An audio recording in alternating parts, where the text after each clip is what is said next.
dalam kehidupan kita, kita harus membangun dalam amal kita, bahwa amal kita benar-benar menjawab seruan para nabi dan para rasul.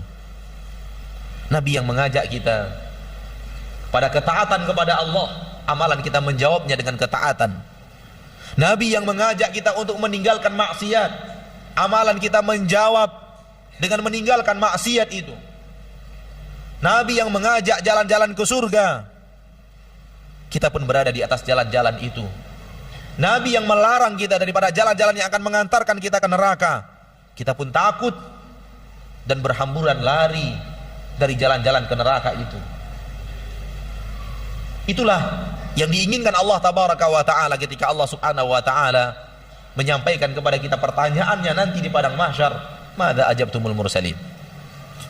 Dan alangkah meruginya orang-orang yang ketika bertemu di akhirat bersama Nabi Muhammad SAW, dia baru sadar ternyata kehidupannya sangat tidak mencontoh dan mengikuti Rasul yang diutus oleh Allah ke permukaan bumi.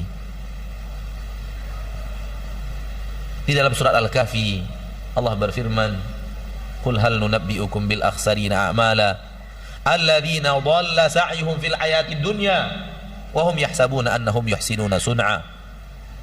Maukah kalian kami beritahu tentang siapa orang-orang yang paling merugi amalannya? Orang-orang yang di dunia salah amalannya, namun mereka mengira merekalah orang yang telah berbuat baik. Di akhirat kelak, kita umat Nabi Muhammad sallallahu alaihi wasallam akan bertemu langsung dengan Nabi Muhammad sallallahu alaihi wasallam. Mari camkan di dalam hati kita yang paling dalam, camkan di dalam memori kita yang paling kita ingat, di akhirat saya akan bertemu dengan Rasul saya Muhammad sallallahu alaihi wasallam. Dan Rasul akan menilai amalan saya benar atau tidaknya.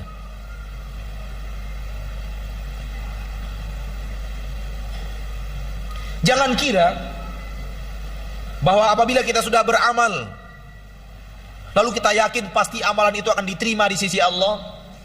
Yang akan diterima di sisi Allah adalah amalan kita yang sesuai dengan risalah Rasulullah, dan Rasulullah SAW yang akan menjadi saksi di hadapan Allah sesuai atau tidak sesuainya.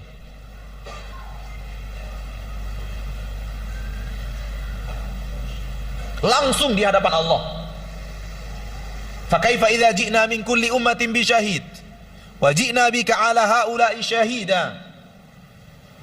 Bagaimana wahai Muhammad, di hari kelak di mana setiap umat kami akan datangkan untuk mereka saksi untuk amalan mereka, dan kami datangkan engkau wahai Muhammad saksi atas amalan mereka, yaitu umatmu. Kalau kita tidak membangun langkah kita beribadah kepada Allah di permukaan bumi ini sesuai dengan syariat Rasulullah sallallahu alaihi wasallam, lalu amalan kita telah merasa banyak, namun banyak di atas sesuatu yang tidak diajarkan Rasulullah sallallahu alaihi wasallam, apa nasib kita kelak ketika bertemu dengan Rasul kita tercinta? Di mana kita merasa mengikuti agamanya, namun ketika agama itu disaksikan oleh Rasul, yang lebih banyak kita amalkan itu sesuatu yang tidak beliau amalkan, sesuatu yang tidak beliau ajarkan. Tidakkah akan timbul penyesalan luar biasa? Aku sudah bersusah payah, aku sudah berletih-letih di permukaan bumi, tapi hasilnya sia-sia. Inilah yang Allah gambarkan di dalam Al-Quran surah Al-Ghashiyah. Hal ataka hadithul ghashiyah, wujuh yawma idin khashi'ah, amilatun nasibah.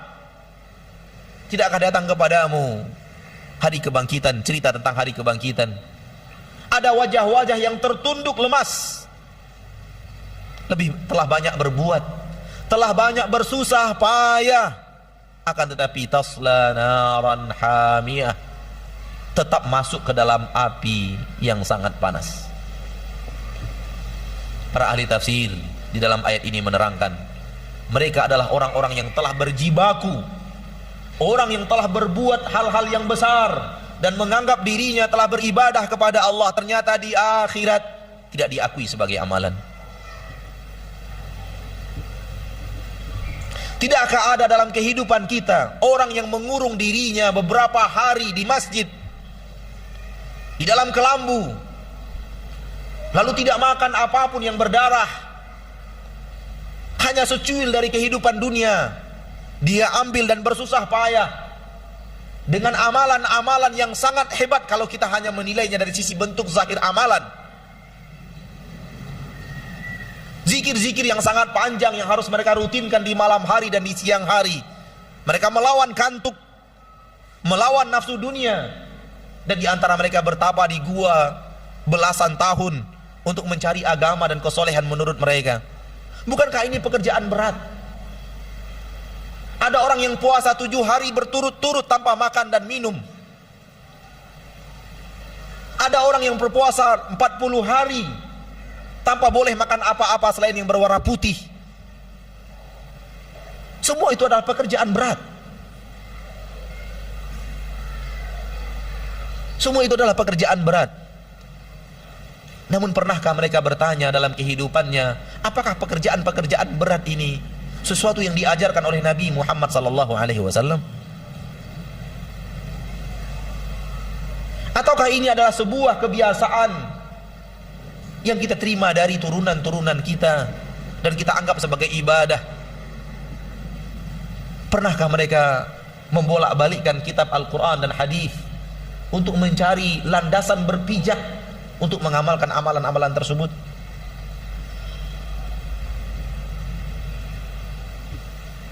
Lalu bagaimana kalau nanti bertemu dengan Nabi Muhammad SAW dan amalan-amalan berat itu tidak diakui sebagai agama yang pernah beliau ajarkan kepada manusia di permukaan bumi? Karena beliau tahu mana yang beliau ajarkan dan mana yang tidak beliau ajarkan. Inilah hal yang wajib untuk kita hadirkan dalam amalan kita, sehingga beramal di atas sesuatu yang benar-benar ada keterangan yang jelas dari Nabi Muhammad. Walaupun jumlahnya tidak banyak, kata para ulama, itu lebih baik dibanding kita mengamalkan amalan-amalan berat namun tidak jelas keterangannya daripada Nabi kita tercinta Muhammad SAW.